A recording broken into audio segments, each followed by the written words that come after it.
ನಮಸ್ಕಾರ. ಮನದಾಳದಿಂದ ಯೂಟ್ಯೂಬ್ ಚಾನಲ್ಗೆ ತಮಗೆಲ್ಲರಿಗೂ ಹಾರ್ದಿಕವಾದ ಸುಸ್ವಾಗತ. ನಾನು ಶಾಂತವೀರಣ್ಣ.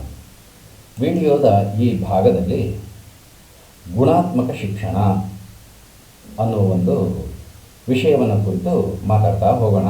ಇದರಲ್ಲಿ ಗುಣಾತ್ಮಕ ಶಿಕ್ಷಣ ಏನೋ ಸರಿ, ಆದರೆ ಈ ಗುಣಾತ್ಮಕ ಶಿಕ್ಷಣ ಸಾಧನೆ ಆಗಿಲ್ಲ ಅಂದರೆ ಹೊಣೆ ಹೊರುವವರು ಯಾರು? ಗುಣಾತ್ಮಕ ಶಿಕ್ಷಣವನ್ನು ಸಾಧಿಸಬೇಕಲ್ವಾ, ಮಕ್ಕಳಿಗೆ ಗುಣಾತ್ಮಕ ಶಿಕ್ಷಣ ಕೊಡಬೇಕು, ಇದರ ಹೊಣೆ ಹೊರುವವರು ಯಾರು? ಈ ವಿಷಯದ ಬಗ್ಗೆ ಒಂದು ಸ್ವಲ್ಪ ವಿವರವಾಗಿ ಮಾತಾಡ್ತಾ ಹೋಗೋಣ ಸ್ವಲ್ಪ ಹೊತ್ತು. ಈಗ ಮೊನ್ನೆ ಒಂದು ಮಾಜಿ ಮಿನಿಸ್ಟರ್ ಹೊರಟ್ಟಿ ಸಾಹೇಬರು ಒಂದು ಸ್ಟೇಟ್ಮೆಂಟನ್ನು ಕೊಟ್ಟರು. ಎಕ್ಸಾಮಿನೇಷನ್ ಆದಮೇಲೆ, SSLC ಎಕ್ಸಾಮಿನೇಷನ್ ಆದಮೇಲೆ ಏನು ರಿಸಲ್ಟ್ ಬಂದಿದೆ, ಇವಾಗಿನ ರಿಸಲ್ಟು ನ್ಯಾಯವಾಗಿ ಮಾಡಿದರೆ ಈ ರಿಸಲ್ಟು ಒಂದು 50ರಿಂದ 55%, 60% ಬರಬಹುದು ಅನ್ನೋ ಒಂದು ಸ್ಟೇಟ್ಮೆಂಟನ್ನು ಕೊಟ್ಟಿದ್ದಾರೆ.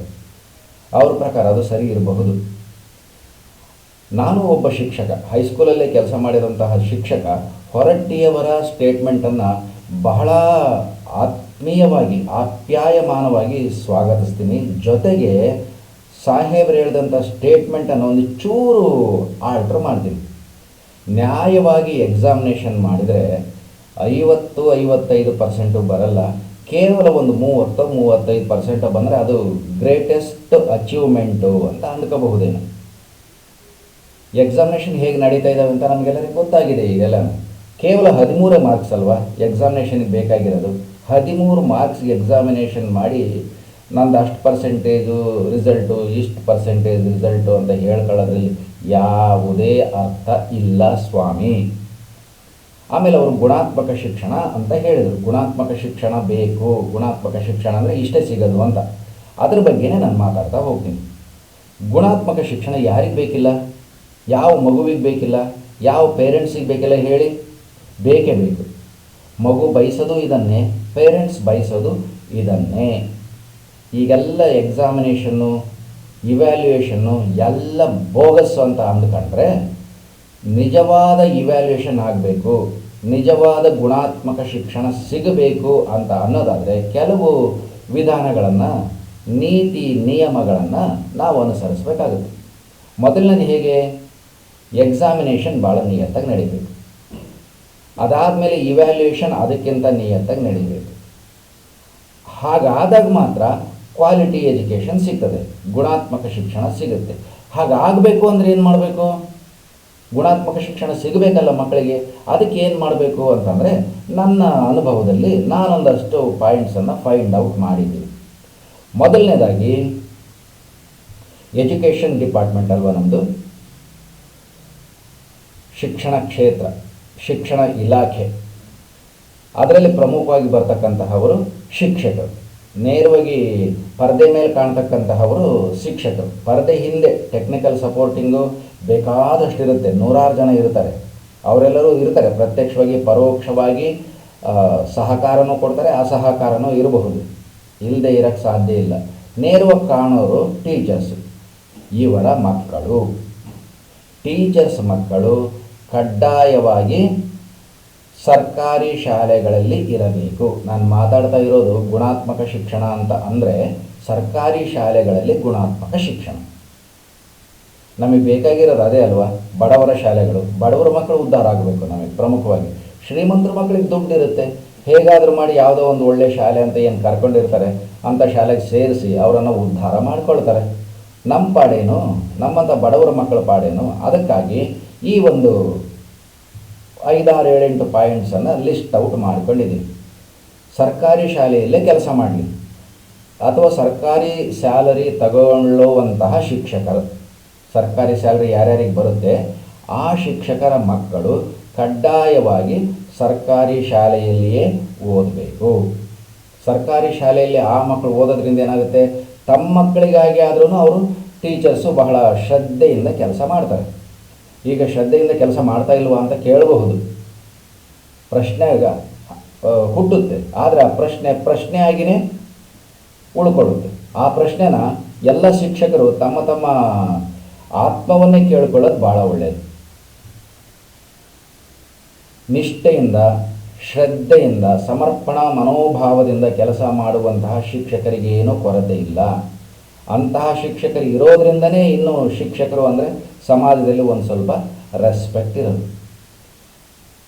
ಹೇಗಾದ್ರೇನು ಅವರ ಮಕ್ಕಳನ್ನ ಶಾಲೆಯಲ್ಲಿ, ಅದು ಸರ್ಕಾರಿ ಶಾಲೆಯಲ್ಲಿ ಓದಿಸ್ಬೇಕು. ಸರ್ಕಾರಿ ಶಾಲೆಗಳು ಚೆನ್ನಾಗಿದ್ದಾವೆ ಅಂತ ನಾವು ಹೇಳ್ತಿದ್ದೀವಲ್ವ, ಭಾಳ ಚೆನ್ನಾಗಿದೆ ಅಂತ. ತಮ್ಮ ಮಕ್ಕಳನ್ನಲ್ಲಿ ಸೇರಿಸ್ಕೊಳ್ಳೋದಕ್ಕೆ ಏನು ಪ್ರಾಬ್ಲಮ್ಮು? ನಾವು ಚೆನ್ನಾಗಿ ಪಾಠ ಮಾಡ್ತೀವಿ ಅಂತ ಗೊತ್ತಿದೆ ಅಲ್ವಾ. ನಮ್ಮ ಮಕ್ಕಳನ್ನ ಸೇರಿಸ್ಕೊಳ್ಳೋದಕ್ಕೆ ಏನು ಸಮಸ್ಯೆ ಏನು?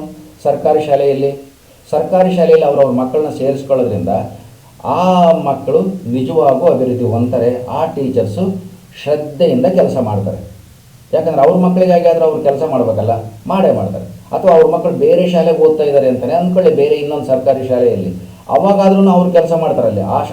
ಆ ಶಾಲೆ ಟೀಚರ್ಸ್ ಹತ್ರ ಕಮ್ಯುನಿಕೇಷನ್ ಇಟ್ಕೊಳ್ತಾರೆ, ನನ್ನ ಮಗ ಹೇಗೆ ಓದ್ತಿದ್ದಾನೆ ಅಂತ. ಅವಾಗ ಅವ್ರಿಗೆ ಒಬ್ರಿಗೊಬ್ರಿಗೆ ಪರಸ್ಪರ ವಿಚಾರ ವಿನಿಮಯಗಳಾಗ್ತವೆ. ಅವ್ರ ಮಕ್ಕಳು ಇಲ್ಲಿ ಓದ್ತಿರ್ತಾರೆ, ಇನ್ನೊಬ್ಬರ ಮಕ್ಕಳು ಇನ್ನೊಬ್ಬರು ಕಡೆ ಓದ್ತಿರ್ತಾರೆ. ಹಾಗಾಗಿ ಎಲ್ಲರ ಮಕ್ಕಳು ಅಭಿವೃದ್ಧಿ ಆಗಬೇಕು ಅನ್ನೋಂತಹ ಒಂದು ಸಾಮಾನ್ಯವಾದ ಮನೋಭಾವನೆ ಬರೋದಕ್ಕೆ ಒಂದು ಅವಕಾಶ ಇದೆ ಅಂತ ನಂದು. ಸರ್ಕಾರಿ ಶಾಲೆಯಲ್ಲಿ ಓದಬೇಕು, ಅದನ್ನು ಬಿಟ್ಟು ಬೇರೆ ಶಾಲೆಯಲ್ಲಿ ಸೇರಿಸಬಾರ್ದು. ಸೇರಿಸಿದರೆ ತಪ್ಪಾಗುತ್ತೆ. ಇದಾದಮೇಲೆ ಏನು ಮಾಡಬೇಕು ಅಂತ ಹೇಳೋಣ ನಾನು. ಇದಾದ ನಂತರ ಎಜುಕೇಷನ್ ಡಿಪಾರ್ಟ್ಮೆಂಟಲ್ಲಿ ಕೆಲಸ ಮಾಡುವಂತಹ ವ್ಯಕ್ತಿಗಳಿದಾರಲ್ಲ, ಎಜುಕೇಷನ್ ಡಿಪಾರ್ಟ್ಮೆಂಟ್ ಟೀಚರ್ಸನ್ನು ಬಿಟ್ಕೊಂಡು ಎಜುಕೇಷನ್ ಡಿಪಾರ್ಟ್ಮೆಂಟಲ್ಲಿ ಕ್ಲರ್ಕ್ಸ್ ಇದ್ದಾರೆ, ಕ್ಲರಿಕಲ್ ಸ್ಟಾಫ್ ಇದೆ, ಮಿನಿಸ್ಟೀರಿಯಲ್ ಅಂತ ಏನು ಕರಿತೀವಿ, ಪ್ಯೂನ್ಸ್ ಇದ್ದಾರೆ, BRC ಇದ್ದಾರೆ, BO ಇದ್ದಾರೆ, DDPI ಇದ್ದಾರೆ, JDPI ಇದ್ದಾರೆ, ಡೈರೆಕ್ಟರ್ಸ್ ಇದ್ದಾರೆ. ಇಲ್ಲಿ ನಿಲ್ಲಿಸ್ಕೊಳ್ತೀನಿ ನಾನು ಅದು ಮಾತನ್ನು, ಅಂದರೆ ಹಂತಗಳನ್ನು. ಅವರೆಲ್ಲರೂ ಸರ್ಕಾರಿ ಎಜುಕೇಷನ್ ಡಿಪಾರ್ಟ್ಮೆಂಟಲ್ಲಿ ಇರತಕ್ಕಂತಹವರೇ. ಅವರ ಮಕ್ಕಳನ್ನು ಸರ್ಕಾರಿ ಶಾಲೆಗೆ ಕಡ್ಡಾಯವಾಗಿ ಸೇರಿಸಬೇಕು. ಒಬ್ಬ BO ಮಗ ಒಂದು ಶಾಲೆಯಲ್ಲಿ ಓದ್ತಿದ್ದಾನೆ ಅಂತಂದರೆ ಆ BO ಸುಮ್ಮನೆ ಇರೋದಕ್ಕೆ ಸಾಧ್ಯ ಆಗುತ್ತಾ? 50 ಸಲ ವಿಸಿಟ್ ಮಾಡ್ತಾರೆ. ಅಪ್ಪ ಏನನ್ನ ಮಾಡಿ ಕಲಿಸಪ್ಪ ನನ್ನ ಮಕ್ಕಳಿಗೆ, ಯಾಕೆ ಹಂಗೆ ಮಾಡ್ತೀಯ ಅಂತ ಹೇಳ್ತಾರೆ ಅಲ್ವಾ. ಹೇಳ್ತಾರೆ, ಏನು ನಾನೇನನ್ನ ಬಂದು ಪಾಠ ಮಾಡಲೇನಪ್ಪ, ನನ್ನಿಂದ ಏನು ಸಹಾಯ ಆಗಬೇಕು ಅಂತಲೂ ಕೇಳ್ತಾರೆ. ಇದೇನು ಆ ಕಾಲ ಏನು ದೂರ ಇಲ್ಲ ಹೀಗೆ ಮಾಡಿದರೆ. DDPI ಮಗ ಹೋದ ಶಾಲೆಗೆ, DDPI ಮೊಮ್ಮಕ್ಕಳು ಹೋದ ಶಾಲೆಗೆ, BO ಮೊಮ್ಮಕ್ಕಳು ಹೋದ ಶಾಲೆಗೆ ಪಾಠ ಮಾಡದೇ ಇದ್ದರೆ ಸುಮ್ಮನೆ ಇರ್ತಾರಾ ಮಾಸ್ಟರ್ನ, ಟೀಚರ್ಸನ್ನು ಅಲ್ವಾ. ಹಾಗಾಗಿ ಅವ್ರ ಮೇಲೆ ಹೆಚ್ಚಿನ ಗಮನ ಬರುತ್ತೆ. ಟೀಚರ್ಸ್ ಮೇಲೆ ಹೆಚ್ಚಿನ ಗಮನ ಬಂದರೆ ಎಜುಕೇಷನ್ ಮೇಲೆ ಹೆಚ್ಚಿನ ಗಮನ ಬರುತ್ತೆ. ಆವಾಗ ಗುಣಾತ್ಮಕ ಶಿಕ್ಷಣ ಸಾಧ್ಯವಾಗಂತಹ ಇದು ಒಂದು ಹಂತ. ಇಲ್ಲಿ ಕೂಡ ಅವರನ್ನು ಮಕ್ಕಳನ್ನ ಮೊಮ್ಮಕ್ಕಳನ್ನ ಸಂಬಂಧಿಕರನ್ನು ಸೇರಿಸ್ತಾರಲ್ವ ಅಲ್ಲಿಗೆ, ಅಣ್ಣನ ಮಕ್ಕಳನ್ನೋ ತಮ್ಮನ ಮಕ್ಕಳನ್ನೋ ಅಕ್ಕನ ಮಕ್ಕಳನ್ನೋ ಇನ್ಯಾರ ಮಕ್ಕಳನ್ನ, ಅವ್ರ ಸಂಬಂಧಿಕರ ಮಕ್ಕಳನ್ನು ಸೇರಿಸಿದಾಗ ಅವರ ಶಿಕ್ಷಣದ ಕಾಳಜಿಯನ್ನು ವಹಿಸುವುದರಿಂದ ಆ ಶಾಲೆ ಆಟೋಮೆಟಿಕ್ಕಾಗಿ ಡೆವಲಪ್ಮೆಂಟ್ ಆಗ್ತದೆ. ಇನ್ನು ECOಗಳು ಇರ್ತಾರೆ, BRC ಇರ್ತಾರೆ, DDPI ಇರ್ತಾರೆ. DDPI ಇದ್ದರೆ ಸುಮ್ಮನಾಗುತ್ತಾ, ಎಷ್ಟು ಸಾರಿ ಆ ಶಾಲೆಗೆ ವಿಸಿಟ್ ಮಾಡಲ್ಲ, ಏನು ಪಾಠ ಮಾಡ್ತಿದ್ರಿ ಅಂತ ಅವರೇ ಎಕ್ಸಾಮಿನೇಷನನ್ನು ಟೆಸ್ಟನ್ನು ಮುಂದೆ ನಿಂತ್ಕೊಂಡು ಮಾಡ್ತಾರೆ. ಏನಪ್ಪ ನೀನು ಹಿಂಗೆ ಪಾಠ ಮಾಡ್ತೀಯಲ್ಲ, ಏನು ಟೆಸ್ಟ್ನಾಗ ಹಿಂಗೆಲ್ಲ ಕಾಪಿ ಓಡಿಸ್ತಿಲ್ಲ, ಹಿಂಗೆ ಮಾಡಿದ್ರೆ ಮಕ್ಕಳ ಕತೆ ಹೆಂಗಾಗುತ್ತೆ ಅಂತ ಅವಾಗ ಅವರೇ ಹೇಳ್ತಾರೆ. ಈಗ ಹೇಳೋ ರೀತಿ ಬೇರೆ. ಈಗ ಏನನ್ನ ಮಾಡಿ ನೀನು 100% ರಿಸಲ್ಟ್ ತರಬೇಕು, ಅವಾಗ ಏನನ್ನ ಮಾಡಿಲ್ಲ ಸರಿಯಾಗಿ ತರಬೇಕು ನೀನು 100% ರಿಸಲ್ಟ್. ಅಥವಾ ನಿನ್ನ ರಿಸಲ್ಟ್ ಎಷ್ಟು ಬರುತ್ತೆ ಅಷ್ಟೇ ಒಂದು ಬಂದ್ಕೊಳ್ಳಿ. ಗುಣಾತ್ಮಕ ಶಿಕ್ಷಣ ಬೇಕು. ಗುಣಾತ್ಮಕ ಶಿಕ್ಷಣ, ಕ್ವಾಲಿಟೇಟಿವ್ ಎಜುಕೇಷನ್, ಕ್ವಾಂಟಿಟೇಟಿವ್ ಎಜುಕೇಷನ್ ಅಲ್ಲ ಅನ್ನೋದು ಅವ್ರ ಮನಸ್ಸಲ್ಲೂ ಬರುತ್ತೆ. ಆ ಇಲಾಖೆಯ ಎಲ್ಲರೂ ಮಿನಿಸ್ಟೀರಿಯಲ್ ಸ್ಟಾಫು ಸೇರಿಕೊಂಡು ಅಲ್ಲಿರೋ ಕ್ಲರ್ಕ್ಸು, ಪ್ಯೂನ್ಸು, ಅಟೆಂಡರು, EO, DYPC ಅಂತ ಏನೆಲ್ಲ ಕರ್ಕೊಳ್ತೀವಿ ಅವರು, DDPI, JDPI ಇವರೆಲ್ಲರನ್ನು DPI ವರೆಗನ್ನು ಅವರ ಮಕ್ಕಳು ಶಾಲೆಯಲ್ಲಿ, ಅದು ಕಡ್ಡಾಯವಾಗಿ ಸರ್ಕಾರಿ ಶಾಲೆಗಳಲ್ಲಿ ಬರೋದ್ರಿಂದ ಗುಣಾತ್ಮಕ ಶಿಕ್ಷಣವನ್ನು ಸಾಧಿಸುವುದರಲ್ಲಿ ಇದು ಇನ್ನೊಂದು ಮೆಟ್ಟಿಲು. ನಂತರ ನಾವು ಮಾತಾಡ್ತಾ ಹೋದರೆ ಸರ್ಕಾರಿ ಸಂಬಳವನ್ನು, ಸರ್ಕಾರಿ ವೇತನವನ್ನು ಯಾರ್ಯಾರು ತಗೊಳ್ತಾ ಇದ್ದಾರೆ ಅವರು ತಮ್ಮ ಮಕ್ಕಳನ್ನು ಸರ್ಕಾರಿ ಶಾಲೆಗೆ ಕಳುಹಿಸಬೇಕು. ಸರ್ಕಾರಿ ಸಂಬಳ ಬೇಕು, ಸರ್ಕಾರಿ ಶಾಲೆ ಬೇಡವಾ? ಸರ್ಕಾರಿ ಸಂಬಳ ತಗೊಳ್ಳೋದು 1 ಲಕ್ಷ, 2 ಲಕ್ಷ, 3 ಲಕ್ಷ, 4 ಲಕ್ಷ ಸೇರಿಕೊಂಡು ಖಾಸಗಿ ಶಾಲೆಗೆ ಸುರಿಯೋದು. ನನಗೆ ಖಾಸಗಿ ಶಾಲೆ ಮೇಲೆ ಯಾವುದೇ ದ್ವೇಷ ಇಲ್ಲ. ಅವರು ಕೂಡ ಶೈಕ್ಷಣಿಕ ಬಲವರ್ಧನೆಗಾಗಿ ಕೆಲಸ ಮಾಡ್ತಾ ಇದ್ದಾರೆ, ಎರಡನೇ ಮಾತಿಲ್ಲ. ಅವ್ರ ಬಗ್ಗೆನೂ ನನಗೆ ಅಪಾರವಾದ ಗೌರವ ಇದೆ. ಯಾಕೆಂತಂದರೆ ಸರ್ಕಾರಿ ಶಾಲೆ ಉದ್ದೇಶನೂ ಅದೇ, ಖಾಸಗಿ ಶಾಲೆ ಉದ್ದೇಶನೂ ಅದೇ. ಆದರೆ ನನ್ನ ಉದ್ದೇಶ ಇಷ್ಟೇ, ಬಡವರ ಮಕ್ಕಳು ಎಲ್ಲಿಗೆ ಹೋಗಬೇಕು ಅಲ್ಲಿಗೆ ದುಡ್ಡಿದ್ದರ ಮಕ್ಕಳು ಹೋಗಿಬಿಡ್ತಾರೆ, BO ಮಕ್ಕಳು ಹೋಗ್ತಾರೆ. ಅಥವಾ ಸರ್ಕಾರಿ ಅಧಿಕಾರಿಗಳೇನಿದ್ದಾರೆ, ಇಂಜಿನಿಯರ್ಸ್ ಇದ್ದಾರೆ, ತಹಶೀಲ್ದಾರ್ ಇದ್ದಾರೆ, ಇವರೆಲ್ಲರ ಮಕ್ಕಳು ದೊಡ್ಡ ದೊಡ್ಡ ಶಾಲೆಗೆ ಸೇರಿಸ್ಕೊಳ್ತಾರೆ ಹೋಗಿ.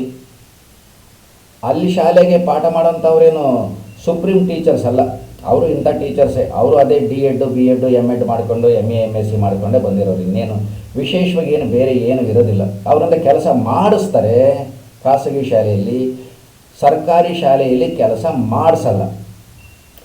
ಬರೀ ಬೋಗಸ್ ಸ್ಟ್ಯಾಟಿಸ್ಟಿಕ್ಸ್ ಅಂತ ಅದನ್ನು ಹೇಳಿಬಿಟ್ರೆ ಅವರಿಗೆ ಇಲ್ಲಿ ಎಲ್ಲಿಲ್ಲದ ಭಯಂಕರವಾದ ಸಿಟ್ಟು ಬರುತ್ತೆ, ಕೆಲವರಿಗೆ ಸಂತೋಷ ಆಗುತ್ತೆ. ಹೌದು, ಇರೋ ಸ್ಥಿತಿ ಹೀಗೆ ಅಂತ. ಈಗ ಬನ್ನಿ, ಸರ್ಕಾರಿ ಸ್ಯಾಲ್ರಿಡ್ ಪರ್ಸನ್ಸ್, ಈಗ ಒಬ್ಬ ತಹಶೀಲ್ದಾರ್ ಮಗ ಓದ್ತಿರ್ತಾನೆ, ಆ ಶಾಲೆನ ಸುಮ್ಮನೆ ಬಿಡ್ತಾರಾ? ಮಗ ಓದ್ತಿದ್ದಾನಂದರೆ 10 ಸಲ ಬರ್ತಾರೆ, ಪ್ರತಿದಿನ ಒಂದೊಂದು ಸಲ ಬಂದು ಹೋಗ್ತಾರೆ, ಆರಾಮಿದ್ದಂಗಲ್ಲ. ಆ ಮಾಸ್ಟರ್ಗಳನ್ನೆಲ್ಲ ಕರೀತಾರೆ, ಯಾಕ್ರಪ್ಪ, ಏನಪ್ಪ ನಿಮಗೆ ತೊಂದರೆ, ಯಾಕಪ್ಪ ಸ್ಕೂಲ್ ನಿಮ್ಗೆ ಹಾಳು ಮಾಡ್ತಿದ್ದೀರಾ, ಬರ್ರಪ್ಪ ನಮ್ಮ ಈ ಭಾನುವಾರ ನಮ್ಮ ಮನೆಗೆ ಊಟಕ್ಕೆ ಬರೀ ದಯಮಾಡಿ ಅಂತ ಕರೀತಾರೆ. ಊಟ ಮಾಡಿಸಿ, ನೋಡಪ್ಪ ನಮ್ಮ ಮಗ ಓದ್ತಿದ್ದಾನೆ, ನಮ್ಮ ಮಗಳು ಓದ್ತಿದ್ದಾಳೆ, ಶಾಲೆಯನ್ನು ಚೆನ್ನಾಗಿಟ್ಕೊಳ್ಳಿ, ಚೆನ್ನಾಗಿ ನಡೆಸ್ರಿ, ನೀವು ಕಣಪ್ಪ ಮೇಷ ಕಣಪ್ಪ ಕಲಿಸೋರು ಅಂತ ಅವ್ರಿಗೆಲ್ಲ ಬುದ್ಧಿವಾದ ಹೇಳಿ ಅವ್ರನ್ನ ಒಂದಷ್ಟು ಅಟ್ಟದ ಮೇಲೆ ಇಟ್ಟು ಕಳಿಸ್ತಾರೆ. ಶಿಕ್ಷಕರಿಗೂ ನಾವು ಖುಷಿ ಆಗುತ್ತೆ, ಅವ ತಹಶೀಲ್ದಾರರು ನಮ್ಮನ್ನು ಊಟಕ್ಕೆ ಕರೀತಾರೆ ಅಂತ. ಆ ಕೇಡರಲ್ಲಿ, ತಾಲೂಕು ಲೆವೆಲ್ ಕೇಡರಲ್ಲಿ ಎಷ್ಟು ಜನ ಇಲ್ಲ, 100 ಜನ ಇದ್ದಾರೆ, 100 ಮಕ್ಕಳು ಬರ್ತಾರೆ. ಇಂಜಿನಿಯರ್ಸ್ ಮಕ್ಕಳು ಬರ್ತಾರೆ, ಡಾಕ್ಟರ್ಸ್ ಮಕ್ಕಳು ಬರ್ತಾರೆ. ಇಂಜಿನಿಯರ್ ಮಗ ಓದ್ತಿದ್ದಾನೆ ಅಂತಂದರೆ ಸುಮ್ಮನೆ ಇರ್ತಾರಾ? ಅಲ್ವಾ? ಯೋಚನೆ ಮಾಡಿ. ಹಾಗಾಗಿ ಇಲ್ಲ, ಅವ್ರು ಬರಲ್ಲ, ಅವ್ರಿಗೆ ಸರ್ಕಾರಿ ನೌಕರಿ ಬೇಕಿಲ್ಲ, ರಿಸೈನ್ ಮಾಡಲಿ, ಖಾಸಗಿ ಶಾಲೆಗೆ ಸೇರಿಸ್ಕೊಳ್ಳಿ, ಯಾರು ಬೇಡ ಅಂತಂದಿದ್ದಾರೆ. ಒಬ್ಬ DC ಮಗ ನಮ್ಮ ಶಾಲೆಗೆ ಓದ್ತಿದ್ದಾನೆ ಗೌರ್ಮೆಂಟ್ ಶಾಲೆಯಲ್ಲಿ ಅಂದರೆ DC ಅವ್ರು ಸುಮ್ಮನೆ ಇರ್ತಾರಾ? SP ಮಗ ಓದ್ತಾ ಇದ್ದಾನೆ ಅಂತಂದರೆ ಸುಮ್ಮನೆ ಇರ್ತಾರ? ಮಗನೋ ಮಗಳೋ ಯಾರೋ ಒಬ್ಬರು ಅಸಿಸ್ಟೆಂಟ್ ಕಮಿಷನರು ಅಥವಾ ಆ ಕೇಡರಲ್ಲಿ ಇರ್ತಕ್ಕಂಥವ್ರು ಒಂದು ತಾಲೂಕಿಗೆ ಅಂತಾರೆ ಒಂದು 200-300 ಜನ ಬರ್ತಾರೆ. 200-300 ಜನ ಬಂದರೆ 200-300 ಶಾಲೆನೇ ಉದ್ಧಾರ ಆಗೋಗ್ಬಿಡ್ತವೆ. ಒಂದೊಂದು ಶಾಲೆಗೆ ಒಬ್ಬರು 2-3-4 ಇರ್ತಾರೆ. ಅಟ್ಲೀಸ್ಟ್ ಒಂದು 50 ಶಾಲೆಗೆ ಇರ್ತಾರೆ ಅಂತ ಅಂದ್ಕೊಳ್ಳೋಣ. 50 ಶಾಲೆಗಳು ಆಟೋಮೆಟಿಕ್ಕಾಗಿ ಉದ್ಧಾರ ಆಗಿ ಹೋಗ್ಬಿಡ್ತವೆ. ಸುಮ್ಮನೆ ಬಿಡಲ್ಲ ಅವರು. ಟೀಚರ್ಸನ್ನಾಗಲಿ ಶಾಲೆನನ್ನಾಗಲಿ ಕೆಲಸ ಮಾಡಿಸ್ತಾರೆ, ಅವ್ರಿಗಾಗಿ ಮಾಡಿಸ್ತಾರೆ, ಸ್ವಾರ್ಥಕ್ಕಾಗಿ ಮಾಡಿಸ್ತಾರೆ. ಆದರೆ ಅದು ದೇಶಕ್ಕಾಗಿ ಇಂಡೈರೆಕ್ಟಾಗಿ ಆಗೋಗಿರುತ್ತೆ. ಇನ್ನೊಂದು ಪಾಯಿಂಟು ನಾನು ನೆನೆಸ್ಕೊಳ್ಳೋದು, ಸರ್ಕಾರಿ ಸೌಲಭ್ಯಗಳು ಯಾರಿಗೆ ಬೇಕು ಅಂತಾರೆ ಅವರು ತಮ್ಮ ಮಕ್ಕಳನ್ನು ಸರ್ಕಾರಿ ಶಾಲೆಗೆ ಕಳಿಸ್ಬೇಕು. ಸರ್ಕಾರಿ ಸೌಲಭ್ಯಗಳು ಬೇಕಲ್ಲ, ರೇಷನ್ ಬೇಕು, ಅಥವಾ ಫ್ರೀ ಬಸ್ ಬೇಕು, ಫ್ರೀ ಎಲೆಕ್ಟ್ರಿಸಿಟಿ ಬೇಕು, ಅಥವಾ ಸರ್ಕಾರದಿಂದ ಸಾಲ ಮನ್ನಾ ಇಂಥವೆಲ್ಲ ಯೋಜನೆಗಳೇನೇನೋ ಒಂದು 56-106 ಯೋಜನೆಗಳಿದ್ದಾವೆ. ಜಲಭಾಗ್ಯ ಬರ್ತದೆ, ಆಮೇಲೆ ಬೋರ್ಗಳೆಲ್ಲ ಫ್ರೀಯಾಗಿ ಕೊರೆಸ್ಕೊಡ್ತಾರೆ, ಗೊಬ್ಬರ ಕೊಡ್ತಾರೆ, ಬೀಜ ಕೊಡ್ತಾರೆ. ಇವೆಲ್ಲ ಸರ್ಕಾರಿ ಸೌಲಭ್ಯಗಳನ್ನು ಯಾರು ಬಯಸುತ್ತಾರೆ ಅವರು ತಮ್ಮ ಮಕ್ಕಳನ್ನು ಸರ್ಕಾರಿ ಶಾಲೆಗೆ ಸೇರಿಸಬೇಕು. ಸರ್ಕಾರಿ ಶಾಲೆಗೆ ಸೇರಿಸಲ್ಲ, ನಿಮಗೆ ಸರ್ಕಾರಿ ಸೌಲಭ್ಯ ಇಲ್ಲ, ಅಷ್ಟೇ, ಸಿಂಪಲ್.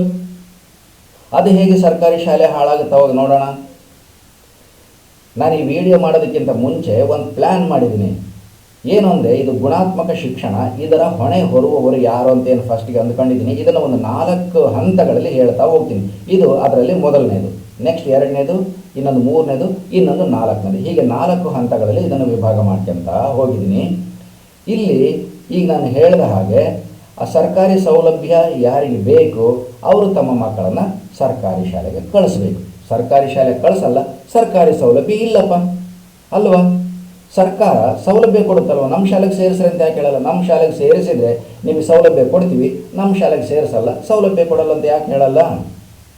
ಈ ಕಡೆಯಿಂದೆಲ್ಲ ಏನಿಲ್ಲದ ಸೌಲಭ್ಯಗಳು ಕೊಟ್ಬಿಡ್ಬೋದು, ಆದರೆ ಸರ್ಕಾರಿ ಶಾಲೆಗೆ ಮಾತ್ರ ಕಳಿಸ್ರಿ ಅಂತ ಹೇಳಲ್ಲ. ಯಾಕೆ ಹೇಳಲ್ಲ ಹೇಳ್ರಿ?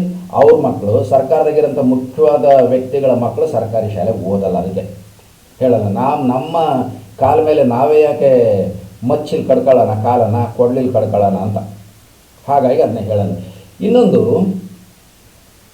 ಅತಿ ಮುಖ್ಯವಾದ್ದು ಅಂದರೆ, ಸರ್ಕಾರಿ ಸೌಲಭ್ಯಗಳಾಯ್ತಲ್ಲ, ಸರ್ಕಾರಿ ಸೌಲಭ್ಯ ಆದಮೇಲೆ ಸರ್ಕಾರದಲ್ಲಿ ಸ್ಥಾನಗಳನ್ನು ಕೇಳ್ತಾರಲ್ಲ, ನಾನು ಪಂಚಾಯತ್ ಮೆಂಬರ್ ಆಗಬೇಕು, ಅಧ್ಯಕ್ಷ ಆಗಬೇಕು, ಟಿ ಪಿ ಮೆಂಬರ್ ಆಗಬೇಕು, ಜೆಡ್ ಪಿ ಮೆಂಬರ್ ಆಗಬೇಕು, MLA MLC ಆಗಬೇಕು, ಲೋಕಸಭಾ ಸದಸ್ಯ ಆಗಬೇಕು, ಇವನ್ನೆಲ್ಲ ಏನು ಕೇಳ್ತಾರೆ ರಾಜ್ಯದಿಂದ ಜನಪ್ರತಿನಿಧಿಗಳಾಗಿ ನಾವು ಇರಬೇಕು ಅಂತ, ಆಡಳಿತ ನಡೆಸಬೇಕು ಅಂತ, ಜನಪ್ರತಿನಿಧಿಗಳಾಗಿ ಕಂಟೆಸ್ಟ್ ಮಾಡೋದಕ್ಕೆ, ಸ್ಪರ್ಧಿಸೋದಕ್ಕೆ ಅವರ ಮಕ್ಕಳು ಕಡ್ಡಾಯವಾಗಿ ಸರ್ಕಾರಿ ಶಾಲೆಗಳಲ್ಲಿ ಇರಬೇಕು. ಸರ್ಕಾರಿ ಶಾಲೆಗಳಲ್ಲಿ ಇಲ್ಲ, ಸರ್ಕಾರದ ಸ್ಥಾನಗಳಲ್ಲಿ ಅವ್ರಿಗೆ ಅವಕಾಶ ಇಲ್ಲ. ಇದನ್ನು ಮಾಡೋದಕ್ಕೆ ಏನು ಸಮಸ್ಯೆ ಏನಪ್ಪ ನನಗೇನೋ ಗೊತ್ತಿಲ್ಲ. ಒಂದು ಕಡೆಯಿಂದ ಸೌಲಭ್ಯಗಳನ್ನು ಸೌಲಭ್ಯ ನೋಡ್ರಿ ಎಷ್ಟು ಚೆನ್ನಾಗಿದೆ, ಸೌಲಭ್ಯ 100 ವಿಧವಾದ ಅನುಕೂಲಗಳನ್ನು ನಾವು ಮಾಡ್ತೀವಿ ಅಂತ ಲಭ್ಯತೆ ಇದೆ. 100 ವಿಧವಾದ ಲಭ್ಯತೆಗಳನ್ನು ಸಹಾಯವನ್ನು ನಾವು ಮಾಡ್ತೀವಿ, ಮತ್ತು ನಮ್ಮ ಶಾಲೆಗೆ ಸೇರಿಸ್ರಿ ಅಂತಲ್ವ. ಈಗ ಒಂದು ಯೋಚನೆ ಮಾಡಿ, ಸರ್ಕಾರ ಯೋಜನೆಗಳ ಮೇಲೆ ಯೋಜನೆ ಮಾಡ್ತಾನೆ ಬರ್ತದೆ. ಒಂದಾಗ್ತಿರೋ ಒಂದು ಯೋಜನೆ ಮಾಡ್ದಂಗಲ್ಲ, ಈ ಕಡೆ ಸರ್ಕಾರಿ ಶಾಲೆ ಹಾಳಾಗಿ ಹೋದಂಗಲ್ಲ. ಯೋಜನೆಗಳ ಭಾರದಿಂದ ಸರ್ಕಾರಿ ಶಾಲೆಗಳು ಕುಗ್ಗಿ ಹೋಗ್ತಾ ಇದೆ. ಎಜುಕೇಷನ್ನು ದಿನೇ ದಿನೇ ನಾಶ ಆಗ್ತಾ ಇದೆ. ವಿದ್ಯಾರ್ಥಿಗಳು ಡೇ ಬೈ ಡೇ ಹಳ್ಳ ಹಿಡಿತಾ ಇದ್ದಾರೆ, ದಡ್ಡರಾಗ್ತಾ ಇದ್ದಾರೆ ಅಂತ ಹೇಳೋದಕ್ಕೆ ತುಂಬ ನೋವಾಗುತ್ತೆ. ಇಷ್ಟೆಲ್ಲ ಯೋಜನೆಗಳು ಕೊಟ್ಟರು ವಿದ್ಯಾರ್ಥಿಗಳು ಶಾಲೆಗೆ ಬರಲ್ಲ ಅಂದರೆ ಏನರ್ಥ? ವಿದ್ಯಾರ್ಥಿಗಳಿಗೆ ಬೇಕಾಗಿರೋದನ್ನು ನಾವು ಕೊಡ್ತಾ ಇಲ್ಲ ಅಂತ. ಹಾಗಾಗಿ ವಿದ್ಯಾರ್ಥಿಗಳಿಗೆ ಬೇಕಾಗಿರೋದು ಗುಣಾತ್ಮಕ ಶಿಕ್ಷಣ, ಅದನ್ನೇ ಕೊಡಬೇಕು. ಈ ಯೋಜನೆಗಳನ್ನ ಅಲ್ಲ ಅಂತ ಒಂದು ಗೊತ್ತಾಯ್ತಲ್ಲ. ಇದುವರೆಗೆ ನಾವು ಇನ್ನು 50 ವರ್ಷ ಕೊಟ್ಕೊಂತ ಬಂದಿದ್ವಿ, ಆದ್ರೂ 50 ವರ್ಷದಿಂದ ಈಚೆಗೆ ಡೌನ್ ಆಗ್ತಾನೇ ಬರ್ತಾ ಇದೆ ನಂಬರ್ ಆಫ್ ದಿ ಸ್ಟೂಡೆಂಟ್ಸು. ಅಂದರೆ ಇವು ಬೇಕಿಲ್ಲ ಅಂತ ಇಂಡೈರೆಕ್ಟಾಗಿ, ಇದಕ್ಕಿಂತ ಮುಖ್ಯವಾಗಿ ಇನ್ನೇನೋ ಬೇಕು ಅಂತ ಅವ್ರು ಕೇಳ್ತಾ ಇದ್ದಾರೆ. ಇನ್ನೇನೋ ಬೇಕು ಅಂದರೆ ಏನು? ಗುಣಾತ್ಮಕ ಶಿಕ್ಷಣ ಬೇಕು. ಶಿಕ್ಷಣ ಒಂದಿದ್ರೆ ಸಾಕು, ಇವೆಲ್ಲ ಅದಕ್ಕೆ ಸಪೋರ್ಟ್ ಆಗಬೇಕಷ್ಟೇ. ಆದರೆ ಇವೇ ವಿಜೃಂಭಿಸಬಾರ್ದು, ಯೋಜನೆಗಳೇ ವಿಜೃಂಭಿಸಬಾರ್ದು. ಈ ಯೋಜನೆಗಳು ವಿದ್ಯಾರ್ಥಿಯನ್ನು ವಿಜೃಂಭಿಸುವ ಹಾಗೆ ಮಾಡಬೇಕು. ಅದಾಗ್ತಾ ಇಲ್ಲ. ಯಾಕಾಗ್ತಾ ಇಲ್ಲ? ಈ ಎಲ್ಲ ಅಡಚಣೆಗಳು ನಮ್ಮಲ್ಲಿ ಇದ್ದಾವೆ. ಈ ಎಲ್ಲ ಅಡಚಣೆಗಳು ನಮ್ಮಲ್ಲಿ ಇರೋದ್ರಿಂದ ಅದು ಆಗ್ತಾ ಇಲ್ಲ ಅನ್ನೋದು ಶತಸಿದ್ಧ. ಇವಾಗ ನಾನು ಇಷ್ಟೊತ್ತು ತಮ್ಮ ಜೊತೆಗೆ ಮಾತಾಡಿರೋ ಹಾಗೆ ಕೆಲವು ಅಂಶಗಳನ್ನು ನಾನು ಮತ್ತೆ ಇನ್ನೊಂದು ಸಾರಿ ರಿಕ್ಯಾಪ್ಚುಲೇಟ್ ಮಾಡ್ತಿದ್ದೀನಿ. ಸಮ್ಮಪ್ ಮಾಡಬೇಕಲ್ಲ. ಗುಣಾತ್ಮಕ ಶಿಕ್ಷಣ ಅಂತ ಅನ್ನೋದು ವಿದ್ಯಾರ್ಥಿಯ ಹಕ್ಕು, ಸರ್ಕಾರದ ಕರ್ತವ್ಯ. ಮೊದಲನೇ ಪಾಯಿಂಟ್, ಸರ್ಕಾರ ಗುಣಾತ್ಮಕ ಶಿಕ್ಷಣ ಕೊಡಬೇಕು. ಬರೀ ಬೂಟಾಟಿಕೆ ಅಲ್ಲ, ಅದನ್ನು ಕಾರ್ಯರೂಪಕ್ಕೆ ತರಬೇಕು. ಅದನ್ನು ತರಬೇಕು ಅಂದರೆ ಮೊದಲನೇ ಹಂತದಲ್ಲಿ ಸರ್ಕಾರಿ ಶಾಲೆಗಳಲ್ಲಿ ಮಕ್ಕಳು ಉಳಿಬೇಕು, ಹೆಚ್ಚಿನ ಮಕ್ಕಳು ಬರಬೇಕು ಅಂತಂದರೆ ಮೊದಲು ಸರ್ಕಾರಿ ಸ್ಯಾಲರಿ ವೇತನವನ್ನು ತಗೊಳ್ಳುವಂತಹ ಶಿಕ್ಷಕರ ಮಕ್ಕಳು ಶಾಲೆಯಲ್ಲಿ ಇರಬೇಕು, ಸರ್ಕಾರಿ ಶಾಲೆಯಲ್ಲಿ ಇರಬೇಕು. ಇದು ಒಂದನೇದು. ಎರಡನೇ ಪಾಯಿಂಟ್ ಏನು? ಸರ್ಕಾರಿಯ ಶಿಕ್ಷಣ ಇಲಾಖೆ ಏನಿದೆ, ಇಲಾಖೆಯ ಸಿಬ್ಬಂದಿಯ ಎಲ್ಲ ಮಕ್ಕಳು ಸರ್ಕಾರಿ ಶಾಲೆಯಲ್ಲಿ ಇರಬೇಕು. ಇದು ಎರಡನೇ ಪಾಯಿಂಟ್. ಮೂರನೇ ಪಾಯಿಂಟು, ಸರ್ಕಾರಿ ನೌಕರರು ಅವ್ರು ಯಾವುದೇ ಡಿಪಾರ್ಟ್ಮೆಂಟಲ್ಲಿರಲಿ, ಅಬಕಾರಿ ಡಿಪಾರ್ಟ್ಮೆಂಟಲ್ಲಿರಲಿ, ಇಂಜಿನಿಯರಿಂಗ್ ಡಿಪಾರ್ಟ್ಮೆಂಟಲ್ಲಿರಲಿ, ಮೆಡಿಕಲ್ ಡಿಪಾರ್ಟ್ಮೆಂಟಲ್ಲಿರಲಿ, ಅಗ್ರಿಕಲ್ಚರಲ್ ಡಿಪಾರ್ಟ್ಮೆಂಟಲ್ಲಿರಲಿ, ರೆವಿನ್ಯೂದಲ್ಲಿರಲಿ, ಎಲ್ಲಾದರೂ ಇರಲಿ, ಆ ಸರ್ಕಾರಿ ವೇತನವನ್ನು ತಗೊಳ್ಳುವಂತಹ ಸರ್ಕಾರಿ ನೌಕರರ ಮಕ್ಕಳು ಕಡ್ಡಾಯವಾಗಿ ಸರ್ಕಾರಿ ಶಾಲೆಯಲ್ಲಿ ಇರಬೇಕು. ಅದರ ನಂತರ ಪೇರೆಂಟ್ಸ್ ಸರ್ಕಾರಿ ಸೌಲಭ್ಯವನ್ನು ಏನು ಬಯಸ್ತಾ ಇದ್ದಾರೆ, ಸರ್ಕಾರಿ ಸೌಲಭ್ಯಗಳು ನಮಗೆ ಬೇಕು ಅನ್ನೋಂತಹ ಪೇರೆಂಟ್ಸು ತಮ್ಮ ಮಕ್ಕಳನ್ನು ಸರ್ಕಾರಿ ಶಾಲೆಗೆ ಕಡ್ಡಾಯವಾಗಿ ಕಳುಹಿಸಬೇಕು. ಇದರ ನಂತರ ಕೊನೆಯದು ಅಂತ ನಾನು ಅಂದ್ಕೊಳ್ತೀನಿ, ಆದರೆ ಅವೆಲ್ಲದಕ್ಕೂ ಇದೇ ಭದ್ರ ಬುನಾದಿ. ಜನಪ್ರತಿನಿಧಿಗಳಾಗಿ ಆಯ್ಕೆಯಾಗಲು ಬಯಸುವ ವ್ಯಕ್ತಿಗಳ ಮಕ್ಕಳು ಕಡ್ಡಾಯವಾಗಿ ಸರ್ಕಾರಿ ಶಾಲೆಯಲ್ಲಿ ಇರಬೇಕು. ಅದು ಮಗ ಆಗಿರ್ಬೋದು, ಮಗಳಾಗಿರ್ಬೋದು, ಯಾರಾದರೂ ಆಗಿರ್ಬೋದು, ಅವರು ಕಡ್ಡಾಯವಾಗಿ ಸರ್ಕಾರಿ ಶಾಲೆಯಲ್ಲಿ ಇರಬೇಕು. ಇದಿಷ್ಟಾದರೆ ಈ ಭಾಗ ಗುಣಾತ್ಮಕ ಶಿಕ್ಷಣದ ಮೊದಲನೇ ಭಾಗ. ಹೊಣೆ ಹೊರುವವರು ಯಾರು? ಹೊಣೆ ಹೊರುವವರು ಮುಖ್ಯವಾಗಿ ಯಾರ್ಯಾರು? ಸರ್ಕಾರಿ ಶಾಲೆಯ ಶಿಕ್ಷಕರು, ಅಂದರೆ ಸರ್ಕಾರಿ ವೇತನ ಪಡೆಯುವಂತಹ ಶಿಕ್ಷಕರು. ಗ್ರಾಂಟೆಡ್ ಸ್ಕೂಲಲ್ಲೂ ಅವರೇ ಇದ್ದಾರೆ. ಗ್ರಾಂಟೆಡ್ ಸ್ಕೂಲ್ ಸರ್ಕಾರಿ ಶಾಲೆಗಿಂತ ಜಾಸ್ತಿ ಇದ್ದಾವೆ. ಅವರು ಕೂಡ ಸರ್ಕಾರಿ ಸಂಬಳವನ್ನು ತಗೊಳ್ಳುವವರೇ, ಸರ್ಕಾರಿ ವೇತನ ತಗೊಳ್ಳೋ ಶಿಕ್ಷಕರು. ಆಮೇಲೆ ಆ ಶಿಕ್ಷಣ ಇಲಾಖೆಯ ಸಿಬ್ಬಂದಿಯ ಮಕ್ಕಳು, ಸರ್ಕಾರಿ ವೇತನವನ್ನು ತಗೊಳ್ಳುವಂತಹ ಸರ್ಕಾರಿ ನೌಕರರ ಮಕ್ಕಳು, ಸರ್ಕಾರಿ ಸೌಲಭ್ಯ ಪಡೆಯುವಂತಹ ವ್ಯಕ್ತಿಗಳ ಮಕ್ಕಳು, ಆಮೇಲೆ ಜನಪ್ರತಿನಿಧಿಗಳಾಗಿ ಆಯ್ಕೆಯಾಗಲು ಬಯಸುವವರ ಮಕ್ಕಳು ಕಡ್ಡಾಯ ಶಾಲೆಯಲ್ಲಿ ಇರಬೇಕು ಅಂತ ಏನು ಹೇಳಿದ್ವಿ, ಇವರು ಆ ಹೊಣೆಯನ್ನು ಹೊರಬೇಕು.